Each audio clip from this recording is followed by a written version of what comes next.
প্রত্যেকে হেডিং করো লাইফ সায়েন্সের আজকের নতুন টপিক কোষ। দেখো এই কোষ চ্যাপ্টারটা খুব গুরুত্বপূর্ণ, কারণ কোষের ওপর ডিপেন্ড করি কলা বা কলাস্থানিক বিদ্যা বা মরফোলজি আমরা কিন্তু এর পরবর্তী ক্ষেত্রে ডিসকাস করব। প্রথমে যেটা জানার দরকার, এই কোষ নিয়ে বায়োলজির যে বিষয় বা যে শাখায় পড়াশোনা করা হয় কী বলে। দেখো এটা জেনে নেওয়া দরকার, জিকের ব্যাপার নোট ডাউন করে নাও। সাইটোলজি। সাইটোলজি তাহলে বায়োলজির যে শাখায় কোষ নিয়ে আলোচনা করা হয় তাই কী বলা হয়? সাইটোলজি। এরপরে যেটা জানার দরকার যে কোন বিজ্ঞানীকে সাইটোলজির জনক বলা হয়, বলতে পারবে? কে কোষ আবিষ্কার করেছে বলা যাবে? কোষ কে আবিষ্কার করেছে? কোষ আবিষ্কার করেছে রবার্ট হুক। তাহলে এই রবার্ট হুককে কী বলা হয়? এই রবার্ট হুককেই বলা হয় সাইটোলজির জনক, ওকে, বা কোষের আবিষ্কর্তা। বোঝা গেল? এরপরে আমার যেটা জানার দরকার খুব গুরুত্বপূর্ণ, হেডিং করো কোষের আয়তন। নির্ধারণ করবে কোষের আয়তন। এই যে কোষ স্পেলিংটা যে লিখছি না, পেটকাটা মধ্যস্থ বা তালবেস্ব, তোমরা যেটা ইচ্ছে লিখতে পারো, ওকে। কোষের আয়তন, দেখো আয়তন মানে সাইজ বা ভলিউম যাই বলতে পারো। তাহলে কোষের সাইজ অনুযায়ী আমাকে কিছু তথ্য জেনে রাখতে হবে যে আয়তনের দিক থেকে বৃহত্তম, ক্ষুদ্রতম বা উদ্ভিদ বা প্রাণীর ক্ষেত্রে কী কী ফ্যাক্টর কাজ করছে বা কী কী ইনফরমেশান আমার জানার দরকার। আমি একটু নোট ডাউন করেছি, লিখে নাও। প্রথম নোট ডাউন করবে ক্ষুদ্রতম কোষ। ক্ষুদ্রতম কোষ বলা যাবে? সবথেকে ক্ষুদ্রতম কোষ কোনটি? নোট ডাউন করো, মাইকোপ্লাজমা। নোট ডাউন করবে mycoplasma, plasma gallisepticum. Mycoplasma gallisepticum. ওর সঙ্গে লিখে রাখো আর একটা মাইকোপ্লাজমা লেডলাই। মাইক্রোপ্লাজমা লেডলাই, ওকে। মাইকোপ্লাজমা গ্যালিসেপ্টিকাম আর মাইকোপ্লাজমা লেডলাই, এটি কি? ক্ষুদ্রতম কোষ। বোঝা গেছে? চলো, যার একদম মানে যার দৈর্ঘ্য মানে ব্যাস যদি বলি, তাহলে ব্যাস যদি বলা হয় দুজনের ব্যাস কত? 0.1 মাইক্রন। এটাকে মাইক্রন বলা হয়। আমি প্রত্যেকটা একক নিয়ে পরে আসছি, কী কী একক ইউজ করা হয়। মাইক্রন হয়েছে। এরপরে খুব গুরুত্বপূর্ণ, সবথেকে বৃহত্তম কোষ বলতে পারবে? বৃহত্তম কোষ কোনটি? নোট ডাউন করে নাও, উট পাখির ডিম। নোট ডাউন করে নাও, উট পাখির ডিম। উট পাখির ডিম হলো সবথেকে বৃহত্তম কোষ, কোনো সমস্যা নেই। নেক্সট জানার দরকার যে দীর্ঘতম কোষ। দীর্ঘতম কোষ বলা যাবে? দীর্ঘতম কোষ কোনটি? দীর্ঘতম কোষ কোনটি বলা যাবে? লিখে নাও, র্যামি গাছের ছাল বা র্যামি গাছের তন্তু। র্যামি গাছের তন্তু, এই পয়েন্টগুলো কিন্তু খুব গুরুত্বপূর্ণ। র্যামি গাছের তন্তু দীর্ঘতম কোষ। এবার আমায় আলোচনা করার দরকার মানব দেহের ক্ষেত্রে। মানব দেহের যদি আমি আলোচনা করি যে মানব দেহের ক্ষুদ্রতম কোষ কোনটা? মানব দেহের ক্ষুদ্রতম কোষ কেউ বলতে পারবে? বৈশাখী বলা যাবে? মধুমিতা বলতে পারবে? মানব দেহের ক্ষুদ্রতম কোষ, যে কোষ নিয়ে কিন্তু আমি প্রথম চ্যাপ্টারে ডিসকাস করেছি, মানব দেহের ক্ষুদ্রতম কোষ, লিখে রাখো লিম্ফোসাইট। লিম্ফোসাইট কার অংশ? লিম্ফোসাইট হচ্ছে শ্বেত রক্তকণিকা বা ডাব্লিউবিসির অংশ। আমি কিন্তু পড়িয়েছি লিম্ফোসাইট, যার ব্যাস কত? 7.5 মাইক্রোমিটার, ওকে। এবার যদি বলি মানব দেহের দীর্ঘতম কোষ কোনটা, এটাও পড়া উচিত, বলো জলদি। মানব দেহের দীর্ঘতম কোষ কোনটা? মানব দেহের দীর্ঘতম কোষ কোনটা? নোট ডাউন করে নাও, স্নায়ু কোষ। স্নায়ু কোষ, হ্যাঁ কি না? যার দৈর্ঘ্য কতটা হতে পারে? 1 মিটার হতে পারে, অর্থাৎ মস্তিষ্ক থেকে একদম আমাদের পুচ্ছদেশ পর্যন্ত বিস্তৃত মেরুদণ্ডের মধ্যে দিয়ে সেই স্নায়ু কোষের দৈর্ঘ্য প্রায় 1 মিটার, হ্যাঁ কি না? এই ইনফরমেশানগুলো কিন্তু খুব ইম্পর্ট্যান্ট। বোঝা গেছে? এই টাইপের প্রচুর পয়েন্ট আসে, আমাদের কিন্তু মনে রাখতে হয়। হচ্ছে। এবার ভালো করে শুনে নাও যে খালি চোখে এইগুলো প্রত্যেকটা দেখে নাও, এই যে কোষগুলো, এই কোষগুলো প্রত্যেকটা কী এককে প্রকাশ করা হচ্ছে দেখো। এই কোষগুলো পরিমাপের জন্য একক লিখে রাখো, ব্যবহৃত একক লিখে রাখো। এগুলো খালি চোখে সহজে দেখা যায় না, কারণ প্রত্যেকটা কোষ কী হয়? অত্যন্ত ক্ষুদ্র আকৃতি বিশিষ্ট হয়। এক্ষেত্রে মোটামুটি কী বলবো, 3টে একক ইউজ করা হয়। 3টে একক কী কী? লিখে নাও, মাইক্রন, মিলিমাইক্রন ও অ্যামস্ট্রং। এই 3টে একক কিন্তু ইউজ করা হয়, এটা কিন্তু খুব গুরুত্বপূর্ণ। Micron, millimicron, angstrom. তবে বর্তমানে ভালো করে শুনবে, বর্তমানে এই মাইক্রনকে মাইক্রোমিটার এবং মিলি মাইক্রনকে ন্যানোমিটার এককে কিন্তু ইউজ বলে বলা হয়। মাইক্রনকে বলা হয় কি মাইক্রোমিটার, যাকে আমরা মিউ এম দ্বারা প্রকাশ করি, আর এই যে মিলি মাইক্রন বললাম না, একে প্রকাশ করা হয় ন্যানোমিটার দ্বারা বর্তমানে, ওকে, যাকে এন এম দ্বারা প্রকাশ করা হয়। আর অ্যামস্ট্রংকে কেমন লেখা হয়, এ তার ওপর 0।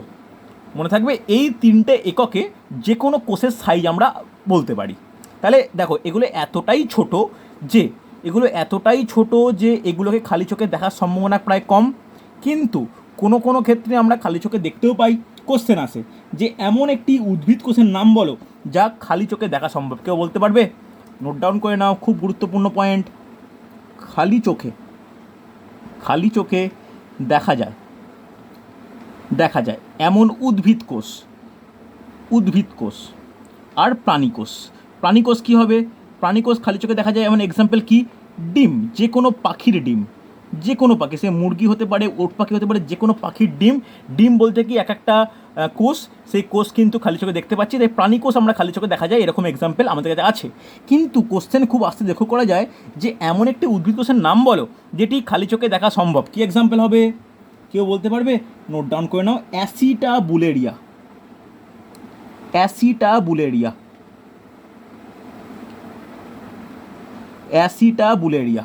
নোট ডাউন করেছো? এই অ্যাসিটাবুলেরিয়া কি? এই অ্যাসিটাবুলেরিয়া এক প্রকার ছত্রাক বিশেষ, শৈবাল বিশেষ, বা একটা লিখে রাখো শৈবাল, ছত্রাক বলছি শৈবাল, এক প্রকার শৈবাল বিশেষ হচ্ছে। মনে থাকবে? তাহলে খালি চোখে দেখা যায় উদ্ভিদ কোষ হচ্ছে অ্যাসিটাবুলেরিয়া নামক শৈবাল, যা কিন্তু খুব গুরুত্বপূর্ণ পরীক্ষায় আসে হচ্ছে। চলো নেক্সট আমার যেটা জানার দরকার, এবার হেডিং করো কোষ বলে। নেক্সট একদম হেডিং করো কোষ। আমরা কোষের প্রত্যেকটা ভাগ পড়বো, ডিটেলসে ঢুকে যাবো। কেউ আমাকে বলো এবার মোটামুটি ওপরটা দেখাবো। আচ্ছা দেখে নাও তাড়াতাড়ি, দেখতে পাচ্ছ? দেখে নাও, দেখা হয়ে গেলে বলবে আমাকে, দেখা হয়ে গেলে বলবে। হয়ে গেছে? চলো এবার হচ্ছে হেডিং করো কোষ বলে। কাকে বলে কোষ কাকে বলে? কেউ একজন বলবে আমাকে কোষ বলতে আমরা কি বুঝি? কোষ কাকে বলে বলো, যেটা মনে হয় বলো। যে কোষ হচ্ছে এমন একটা জিনিস, এমন একটা ক্ষুদ্র অংশ যা জীবদেহের গঠনগত ও কার্যগত একক। অর্থাৎ এই কোষ থেকেই একটা শরীরের গঠন স্টার্ট হয়। তাহলে আমরা এই জায়গাটা বারবার বলি যে কোষ নিয়ে কি গঠিত হয়? কোষ নিয়ে গঠিত হয় কলা। পরের চ্যাপ্টার পড়াবো কলা নিয়ে কি গঠিত হয়। কলা নিয়ে গঠিত হয় অঙ্গ নিয়ে কি গঠিত? অঙ্গ নিয়ে গঠিত হয় তন্ত্র, আর অনেকগুলো তন্ত্র নিয়ে কি গঠিত হয়? শরীর বা বডি। এই প্রত্যেকটা এই সিকোয়েন্সটা আমাদের প্রত্যেকেই জানি। তাহলে কোষ হচ্ছে একদম জীবের গঠনগত ও কার্যগত একক। জীবের গঠনগত ও কার্যগত একক। কোনো জীবের গঠন হবে কি করে বা কার্য হবে কি করে, এটা কিন্তু পুরোপুরি ডিপেন্ড করবে কার ওপর? পুরোপুরি ডিপেন্ড করবে হচ্ছে কোষের ওপরে। একক কথাটা খুব গুরুত্বপূর্ণ এক্ষেত্রে, তাই কোষকে আমরা কি বলি? জীবনের একক, হ্যাঁ কি না? এবার আমাদের জানার দরকার এই কোষ ক প্রকার। ভালো করে শোনো, এই কোষ ক প্রকার হয়? কে বলবে? নর্মালি সাধারণ ক্ষেত্রে কোষ ক প্রকার হয় বলো, একজন বলা উচিত। বলো পূজা বলতে পারবে? তোমার বলা উচিত, তোমার পড়াশোনা চলছে এখন। ক প্রকার? 3 প্রকার, প্রোক্যারিওটিক, মেসোক্যারিওটিক, ইউক্যারিওটিক। ওকে, নোট ডাউন করো, prokaryotic, mesokaryotic, eukaryotic. Prokaryotic, mesokaryotic আমি প্রত্যেকটা এক্সপ্লেন করবো, অসুবিধা নেই। এরপর নোট দিয়ে দেবো, তোমরা দেখে নেবে। আচ্ছা আরেকটা জিনিস বলে দিই, তোমাদের যে ফিজিক্যাল সায়েন্সের নোটগুলো দিচ্ছি না, একটু পারলে ছোটো ছোটো কয়েকটা পাতা করে আছে তো একটু প্রিন্ট আউট করে নিও, এটা কিন্তু খুব হেল্পফুল হবে তোমাদের জন্য। দেখো প্রোক্যারিওটিক, মেসোক্যারিওটিক, তারপর লেখো ইউক্যারিওটিক। একটা জিনিস ভালো করে শুনে রাখো, প্রত্যেকটা যে ওয়ার্ড বললাম প্রো, মেসো আর ইউ, এই তারপরে যে ক্যারিওটিক কথা আছে, ক্যারিওটিক মানে কি? ক্যারিওটিক মানে ভালো করে শুনে রাখো, ক্যারিওটিক মানে নিউক্লিয়াস। তাহলে এই প্রোক্যারিওটিক কোষ কাকে বলে? যে সমস্ত কোষের নিউক্লিয়াস অত্যন্ত আদি প্রকৃতির, তাকে কি বলতে পারি? তাকে বলতে পারি প্রোক্যারিওটিক। আর মেসোক্যারিওটিক কাকে বলে? ভালো করে শোনো, যাদের হচ্ছে পর্দা ঘেরা নিউক্লিয়াস বর্তমান। আর ইউক্যারিওটিক কাকে বলে? যাদের পর্দা ঘেরা সুসংগঠিত নিউক্লিয়াস বর্তমান। ওকে, হ্যাঁ কি না? খুব গুরুত্বপূর্ণ, নোট ডাউন করো। লিখে নাও, নিউক্লিয়াস থাকে না, নিউক্লিয়াস থাকে না, থাকে না। ব্যাকেটে লিখে রাখতে পারো আদি কোষ, এটাকে আদি কোষ বলা হয়। আর মেসোকার্টিক বলতে কোনটা, লিখে রাখো যে পর্দাযুক্ত নিউক্লিয়াস দ্বারা গঠিত, পর্দাযুক্ত নিউক্লিয়াস দ্বারা গঠিত, পর্দাযুক্ত নিউক্লিয়াস দ্বারা গঠিত। ওকে, ইউক্যারিওটিক কাকে বলে, লিখে দাও যে পর্দা ঘেরা সুসংগঠিত, পর্দা ঘেরা সুসংগঠিত নিউক্লিয়াস দ্বারা গঠিত।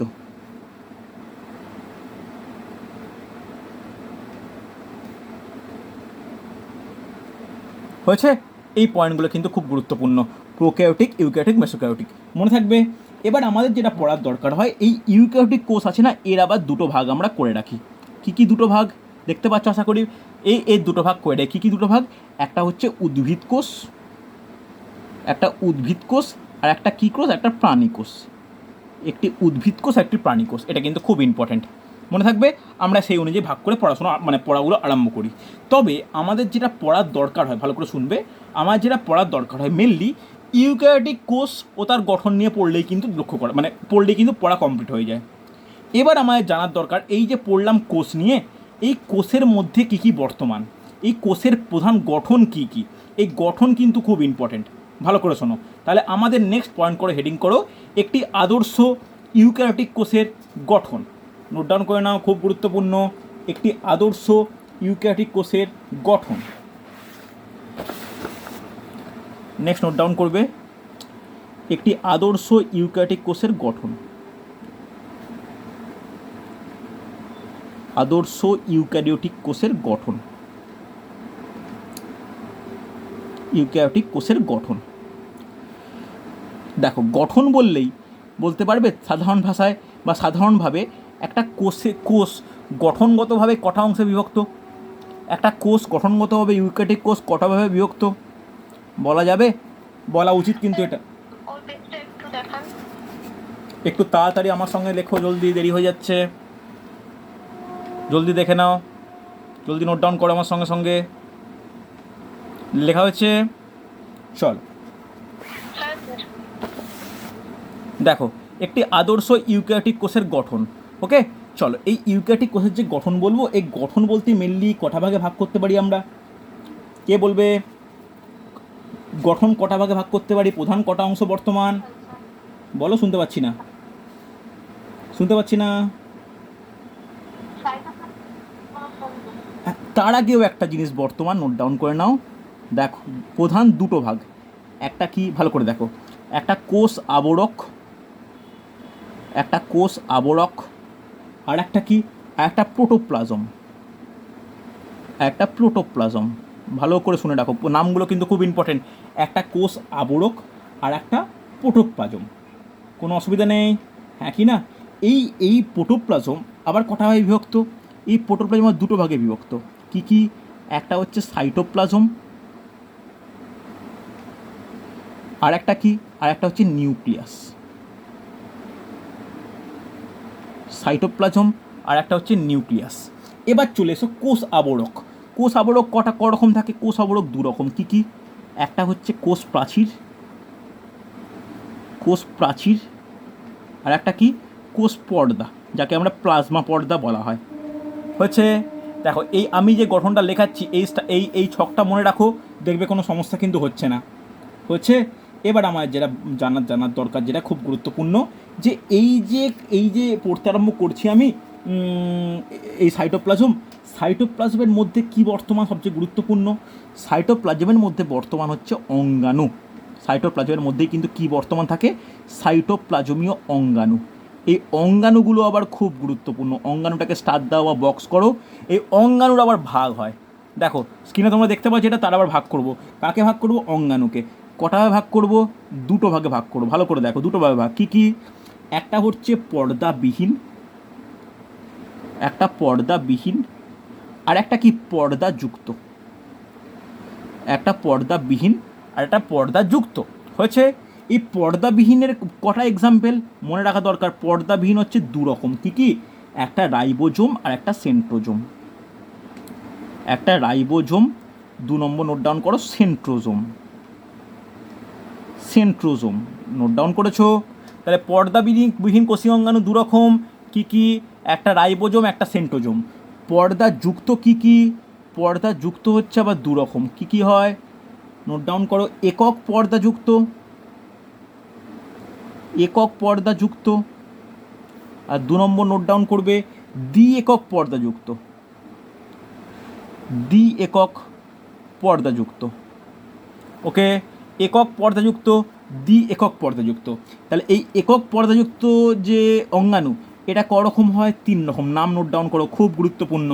Golgi body, Golgi body. 2 number note down করবে lysosome, lysosome. 3 number note down করবে ইআর, ইআর এর ফুল ফর্ম কি? Endoplasmic reticulum. হয়েছে, এটা কি? পর্দাযুক্ত, একক পর্দাযুক্ত 3টে বিশেষ অঙ্গাণু। ওকে, দ্বি এককে কী কী এক্সাম্পল লিখে নাও? মাইটোকন্ড্রিয়া,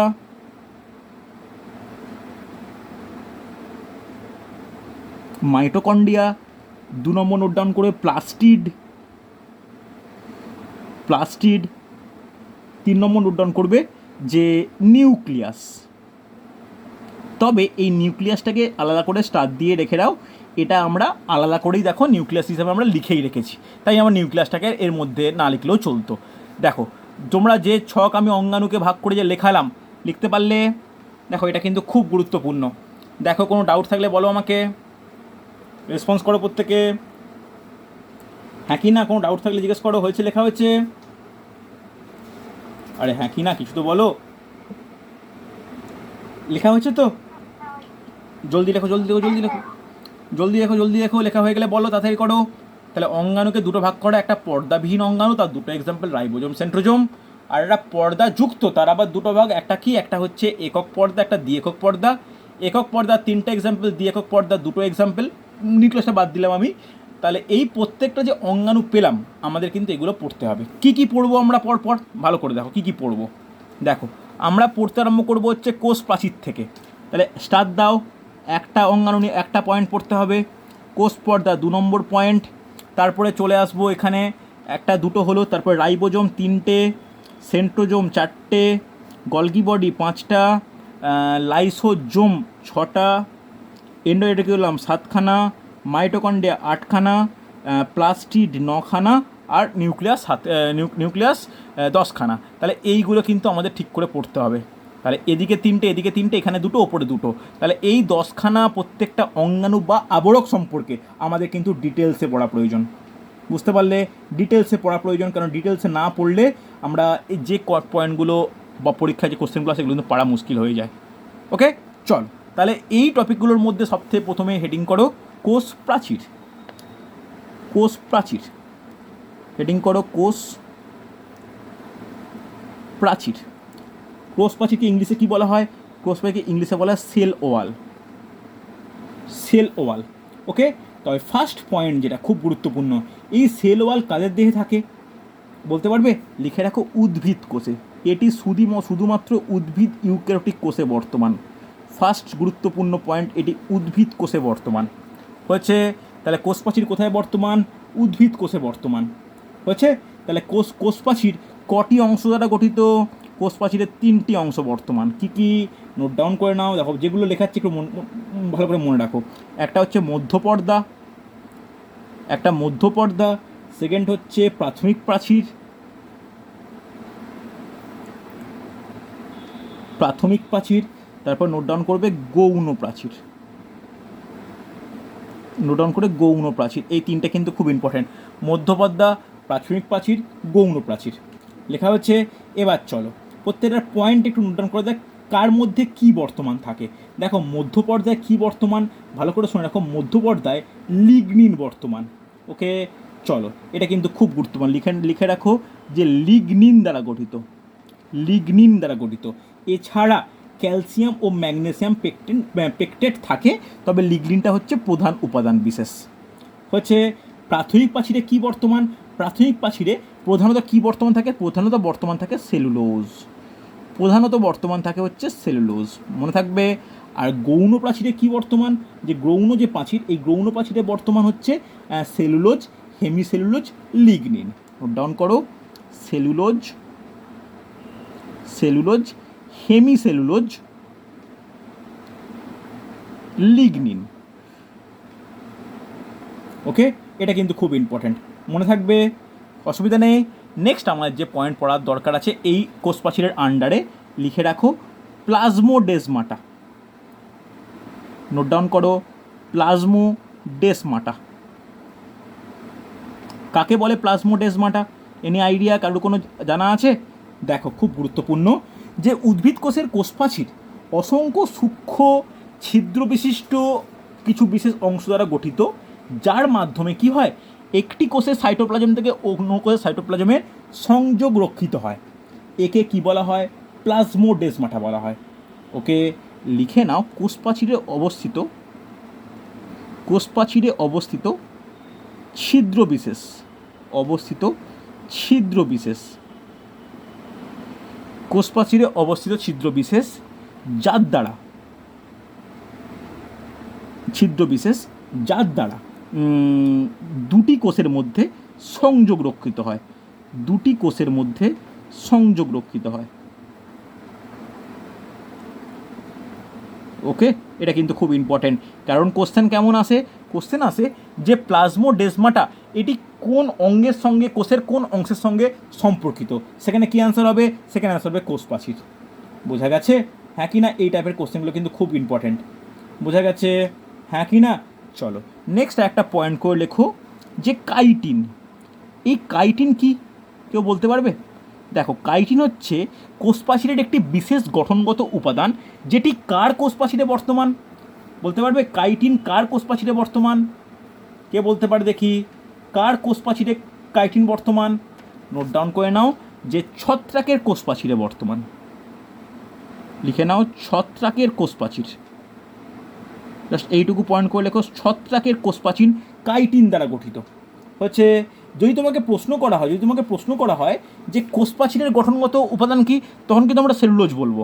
ওকে, যদি বলা হয় কোষ প্রাচীরের গঠনগত উপাদান, তখন সেলুলোজ বলবো। যদি বলা হয় ছত্রাকের কোষ প্রাচীর বা ইস্টের কোষ প্রাচীর কাদের দ্বারা গঠিত, তখন বলবো কাইটিন। হচ্ছে, কোনো অসুবিধা নেই। চলো নেক্সট আমার জানার দরকার, যে পেপটাইডোগ্লাইক্যান। নেক্সট একটা পয়েন্ট করে নাও, পেপটাইডোগ্লাইক্যান। পেপটাইডোগ্লাইক্যান, এই পেপটাইডোগ্লাইক্যান কি, ভালো করে নোট ডাউন করো। যেমন ছত্রাকের কোষ প্রাচীর কাইটিন দ্বারা গঠিত, একইভাবে পেপটাইডোগ্লাইক্যান কার কোষ, মানে কী দ্বারা গঠিত? এটা মানে কার কোষ প্রাচীর গঠিত? লিখে না, ব্যাকটেরিয়ার কোষ প্রাচীর। খুব গুরুত্বপূর্ণ পয়েন্ট, ব্যাকটেরিয়ার কোষ প্রাচীর, ব্যাকটেরিয়ার কোষ প্রাচীর। ওকে, ব্যাকটেরিয়ার কোষ প্রাচীর শুধু পেপটাইডোগ্লাইক্যান নয়, ব্যাকটেরিয়া আরেকটা লিখে রাখো, মিউকোপেপটাইড। এই দুটি দ্বারা কিন্তু গঠিত, মিউকোপেপটাইড। ওকে, এটা কিন্তু খুব ইম্পর্ট্যান্ট, মনে থাকে জানো। হচ্ছে, চলো নেক্সট আমার যেটা পয়েন্ট করা দরকার, কাজ কি, ফাংশান। এই যে কোষ প্রাচীর নিয়ে এত কথা বলছি, এই কোষ প্রাচীরের কী কাজ, কি বলতে পারো? কী কাজ? ফার্স্ট কাজ, যেটা আবরক, তার কাজ কি হয়? প্রতিরক্ষা প্রদান, প্রতিরক্ষা প্রদান, এটা হচ্ছে প্রথম কাজ, প্রতিরক্ষা প্রদান। আর 2 নম্বর কাজ কি, লিখে রাখো, দৃঢ়তা প্রদান, প্রতিরক্ষা প্রদান আর দৃঢ়তা প্রদান।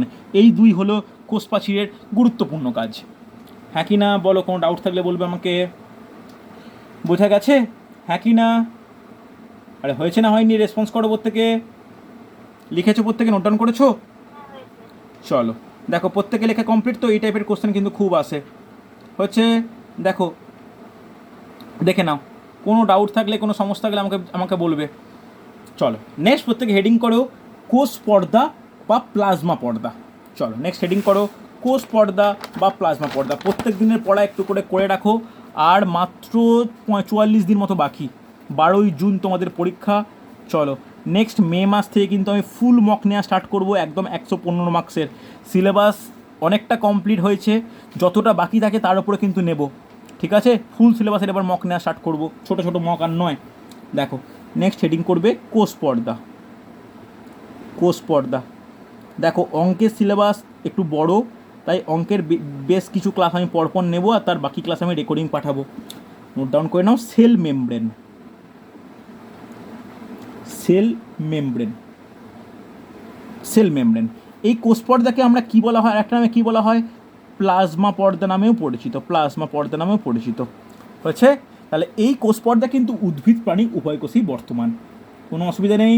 চলো ফার্স্ট এর নাম জানার দরকার, এর আবিষ্কারক কে, প্রথম পর্যবেক্ষণ কে করেন, আবিষ্কারক লিখে রাখো, আবিষ্কারক নোট ডাউন করে নাও, একটু ইনফরমেশানগুলো যতটা দেওয়া সম্ভব দিয়ে রাখি, যে ন্যাগেলি এবং ক্র্যামার, বিজ্ঞানী ন্যাগেলি ও ক্র্যামার। ওকে, নামকরণ কে করেন, নামকরণ করেন প্লোই, নামকরণ করেন বিজ্ঞানী প্লোই। ওকে, ন্যাগেলি ও ক্র্যামার, আর নামকরণ করেন বিজ্ঞানী প্লোই, কোনো অসুবিধা নেই, হ্যাঁ কি না। এবার আমার যেটা খুব গুরুত্বপূর্ণ, যে কোষ পর্দার গঠন, এই গঠন নিয়ে কিন্তু প্রচুর কোশ্চেন আসে। দেখো গঠন কেমন হয় এর ওপর ভিত্তি করে কিন্তু দুটো মডেল আমাকে পড়তে হবে। ফার্স্ট যেটা পড়তে হবে রবার্টসনের মডেল। রবার্টসনের কী মডেল, রবার্টসনের হচ্ছে দ্বি একক গঠনা পরমাণু মডেল যেটাকে বলি আমি। ফার্স্ট নোট ডাউন করবে 1 নম্বর, যে Robertson model, Robertson model. Robertson model বলতে কি, এই কোষ পর্দার গঠন সংক্রান্ত রবার্টসন মডেল। এই রবার্টসন মডেলকে কী নামে পরিচিত বলতে পারবে, এক্ষুনি বললাম যে রবার্টসন মডেলটা হচ্ছে যে এই কোষ পর্দা তিনটি যে পরপর স্তরে গঠিত, এই তিনটি স্তরে যে গঠন যে দেখাচ্ছে, এটা প্রথম কে দেখিয়েছে, যেটাকে আমরা ultra structure of cell membrane বা কোষ পর্দার পরাণু গঠন বলা হয়, কোষ পর্দার পরাণু গঠন, যা বিজ্ঞানী রবার্টসন আবিষ্কার করেন বলে রবার্টসন মডেল বলা হয়। ওকে, তাহলে এখানে এই গঠন অনুযায়ী কী বর্তমান, ভালো করে শোনো, এই গঠন অনুযায়ী কোষ পর্দা তিনটে বিশেষ স্তরে বর্তমান। কী কী তিনটে স্তর, protein, lipid, protein, protein, lipid, protein, এই তিনটে বিশেষ স্তরে কিন্তু পরপর বর্তমান। তাহলে এই তিনটে বিশেষ স্তরে পরপর যুক্ত হয়ে বা পরপর থেকেই গঠন করছে বলেই একে কি বলা হয়, কোষ পর্দার পরাণু মডেল। দেখতে কেমন হয়, দেখো দেখতে এরকম থাকে, ভালো করে শুনে রাখো, যে লিপিড বা ফ্যাটের অণুগুলো এইরকমভাবে বর্তমান, একটু ভালো করে দেখে নাও, একটু যেরকম দেখাচ্ছে একটু দেখার চেষ্টা করো। পরীক্ষার জন্য এতটা ইম্পর্টেন্ট নয়, কারণ তোমাদের তো আর এগুলো ছবি আঁকার দরকার পড়বে না, এগুলো এরকমভাবে থাকে। এর ওপর প্রোটিন অণু বর্তমান, দেখো আমি আগে বলে দেবো কোনটা কী, আগে ছবি আঁকতে দাও আমাকে একবার। দেখো এই যে রেক্ট্যাঙ্গেলে যেগুলো লিখেছি এগুলো একটু বোল্ড করো, যেগুলো রেক্ট্যাঙ্গেল লিখেছি এগুলো একটু বোল্ড করে নাও, তারপরে বলতে পারবো যে কোনটায় কী ইন্ডিকেট করছি আমি। দেখো ঠিক এইভাবে আঁকো, একটু প্রত্যেক খাতায় এঁকে রাখো, মনে থাকবে, কেন কোশ্চেন আসে যে কোষ পর্দার গঠন সম্পর্কিত রবার্টসনের ধারণার কার উপর ভিত্তি করে তৈরি। তাহলে ভালো করে শোনো, এই যে মাঝের যে ব্ল্যাক যেগুলো বললাম না, এগুলো হচ্ছে লিপিড, মনে থাকবে, লিপিড বা যেটাকে বলি আমরা ফ্যাট, লিপিডও যা ফ্যাটও তাই, অসুবিধা নেই। এরপরে এই যে এর ওপরে যে আস্তরণ, এই যে দাগ দিয়ে যেটা আঁকছি বোল্ড করছি, এইটা কি প্রোটিনের আস্তরণ, মনে থাকবে, এটা হচ্ছে প্রোটিনের আস্তরণ, এটা কি, এটা হচ্ছে প্রোটিনের আস্তরণ। তাহলে দেখো ওপরে প্রোটিন, নিচে প্রোটিন, মাঝখানে কি, মাঝখানে ফ্যাট, তাহলে এইটায় কি বলা হয়, পিএলপি মডেল, পিএলপি মডেল বা প্রোটিন লিপিড প্রোটিন মডেল, হ্যাঁ কি না, মনে থাকবে। এটা কি আবিষ্কার করেছেন, এটা আবিষ্কার করেছেন রবার্টসন, তার নাম অনুসারে এটাকে রবার্টসনের দ্বি একক মডেল বা পিএলপি মডেলও বলা হয় বা পরাণু মডেলও বলা হয়, কোনো অসুবিধা নেই, হ্যাঁ কি না। এই মডেল কিন্তু খুব গুরুত্বপূর্ণ, লিখেছে প্রত্যেকে, হ্যাঁ কি না, কোনো অসুবিধা নেই। এই রবার্টসনের একক পর্দা মডেল বা এই পরাণু মডেল এটা কিন্তু খুব গুরুত্বপূর্ণ হচ্ছে, কোনো সমস্যা নেই। চলো নেক্সট আমার যেটা জানার দরকার 2 নম্বর দিয়ে লিখে নাও, যে 2 নম্বর মডেল সেটা হচ্ছে তরল মোজাইক মডেল, তরল মোজাইক মডেল, তরল মোজাইক মডেল। এই মডেলের ধারণা কে দেন, কে বলবে, তরল মোজাইক মডেলের ধারণা কে দেয়, বলা উচিত, বলো কেউ একজন, বলা উচিত কিন্তু। এই তরল মোজাইক, বুঝতে পারলাম না, শুনতে পাচ্ছি না, এই তরল মোজাইক মডেলের ধারণা, হ্যাঁ সিঙ্গার এবং নিকলসন, নোট ডাউন করো, সিঙ্গার ও নিকলসন, সিঙ্গার ও নিকলসন। এরা কি মডেল ধারণা দেন, এরা বলেন যে কোষ পর্দা ফসফোলিপিড অণুর একটি দ্বিস্তরল অর্ধতরল সংগঠন, যার মধ্যে মোজাইকের ন্যায় কি প্রোটিনগুলি ভেসে বেড়াচ্ছে। ওকে, এইভাবে হচ্ছে তরল মোজাইক মডেল ধারণা দিয়েছেন। তবে বর্তমানে ভালো করে শুনে রাখো, বর্তমানে কোষ পর্দার যে মানে স্ট্রাকচার, সেই স্ট্রাকচারে কিন্তু এই আগের মডেলটাই বেশি গুরুত্বপূর্ণ। তবে তরল মোজাইক মডেলের ধারণাটাও কিন্তু ইম্পর্টেন্ট। ওকে, কোশ্চেন একবার এসেছিল কম্পিটিটিভ এক্সামে যে তরল মোজাইক মডেল কোন অঙ্গাণুর সঙ্গে সম্পর্কিত, তখন অ্যান্সার কী হবে? সিঙ্গার এবং নিকলসন। হয়েছে, কোনো সমস্যা নেই। চলো নেক্সট গুরুত্বপূর্ণ, খুব ইম্পর্টেন্ট, যে এর কিছু বিশেষ কাজ। দেখো এর কাজ বলা যাবে। কোষ পর্দার কাজ কী? কোষ পর্দার কাজ কী কে বলবে? বলা উচিত, কোষ পর্দার কাজ কিন্তু বলা উচিত, এটা না বলাটা কিন্তু খুব খারাপ জিনিস। কোষ পর্দার কাজ বলা উচিত। দেখো কোষ পর্দার কাজটা একটু ছকের মতো করে লেখাবো, লিখে নাও। একটা লেখো হচ্ছে এন্ডোসাইটোসিস, এন্ডোসাইটোসিস, আর 2 নম্বর লিখবে এক্সোসাইটোসিস। এন্ডোসাইটোসিস আর এক্সোসাইটোসিস। এন্ডোসাইটোসিস কাকে বলে? ভালো করে শুনবে। যখন কোনো বহিরাগত কণা বা তরল বস্তু প্লাজমা পর্দার মাধ্যমে গৃহীত হয় তাকে বলা হয় এন্ডো। মনে থাকবে, যখন কোনো কিছু কোষে প্রবেশ করে তাকে বলা হয় এন্ডো, এবং কোনো কিছু যখন কোষ থেকে বাইরে বেরিয়ে যায় তাকে বলা হয় এক্সো। এক্সো কথাটা এসছে এক্সিট থেকে, কথাটা বুঝতে পারলে? এন্ডোসাইটোসিস, এক্সোসাইটোসিস, অসুবিধা নেই। এই এন্ডোসাইটোসিস আবার 2 প্রকার। কি? একটা হচ্ছে ফ্যাগোসাইটোসিস, ফ্যাগোসাইটোসিস, আর একটা হচ্ছে পিনোসাইটোসিস। ফ্যাগোসাইটোসিস আর একটা হচ্ছে পিনোসাইটোসিস। ওকে, চলো তাহলে একটা কোষের মধ্যে প্লাজমা পর্দা বা কোষ পর্দার মাধ্যমে কোনো যদি তরল পদার্থ গৃহীত হয়, তরল পদার্থ গৃহীত হয় তাই কি বলা হয়? তরল পদার্থ যদি গৃহীত হয় তাকে বলা হয় পিনোসাইটোসিস, আর কোনো কঠিন যদি গৃহীত হয় তাকে বলা হয় ফ্যাগোসাইটোসিস। ওকে, তাহলে কঠিন কিছু যদি গ্রহণ হয়, ভালো করে শুনবে, এই কঠিন যদি কোনো কিছু গৃহীত হয় তাহলে তার মাধ্যমে কি হবে? তার মাধ্যমে হচ্ছে রোগ জীবাণু ধ্বংসপ্রাপ্ত হতে পারে। তাকে একে বলতে পারি যে এই ফ্যাগোসাইটোসিস পদ্ধতির মাধ্যমে প্লাজমা পর্দা রোগ জীবাণু ধ্বংস করতে সক্ষম। আর এই তরলের মাধ্যমে কি করে? তরল গ্রহণ করার মাধ্যমে কি করে? পিনোসাইটোসিস সম্পন্ন হয়। তাই পিনোসাইটোসিসকে বলা হয় কি? কোষের জলপান করা। ওকে, মনে থাকবে, কোষের জলপান অর্থাৎ পিনোসাইটোসিস, অর্থাৎ তরল অংশ কোষের মধ্যে প্রবেশ করছে। আর এক্সো কথার অর্থ কি? এক্সো যখন কোনো কিছু বাইরে বেরিয়ে যায় তাকে কি বলা হয়? তাকে বলা হয় হচ্ছে এক্সোসাইটোসিস। এই এক্সোসাইটোসিসের একটা আলাদা একটা পয়েন্ট রয়েছে। কি পয়েন্ট? যাকে বলে এমিওসাইটোসিস। নোট ডাউন করো, এমিওসাইটোসিস। এমিওসাইটোসিস কি? এই এমিওসাইটোসিস হলো কোষীয় উদ্গীরণ। মানে যখন কোনো এক্সট্রা পরিমাণ কোনো কিছু একটা কোনো কিছু একটা এক্সট্রা পরিমাণ কোনো ক্ষরণ বস্তু থাকে তাকে একসঙ্গে যদি কোষের বাইরে বের করে দেওয়া হয় তাকে বলা হয় cell vomiting. Cell vomiting, vomiting মানে আমরা জানি বমি করা, তাকে বলা হয় সেল ভমিটিং বা কোষীয় উদ্গীরণ।